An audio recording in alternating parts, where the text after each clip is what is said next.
श्री स्वामी समर्थ. जय जय स्वामी समर्थ.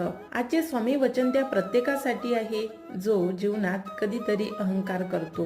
कुणाचीही त्याच्या सध्याच्या परिस्थितीवरून खिल्ली उडवू नका, कारण काळ इतका सामर्थ्यशाली आहे की तो एका सामान्य कोळशालाही हळूहळू हिरा बनवतो. मनामध्ये श्रद्धा आणि विश्वास असेल तर कोणतीही गोष्ट अशक्य नाही. उपवास हा नेहमी अन्नाचाच करावा का? तर नाही. कधी कधी उपवास हा विचारांचा सुद्धा करावा, कधीतरी उपवास अहंकाराचा सुद्धा करावा आणि कधी कधी उपवास हा मीपणाचा सुद्धा करावा. अशा प्रकारचे उपवास केल्यानंतर आपल्याला सकारात्मकता प्राप्त होते आणि स्वामी समर्थ महाराज हे सकारात्मकतेचे प्रतीक आहे आणि भक्तांसाठी ते एक श्रद्धास्थान आहे. म्हणून मनाची शांती मिळवण्यासाठी आणि मनाची एकाग्रता मिळवण्यासाठी स्वामींचे नामस्मरण करा, स्वामींचा जाप करा.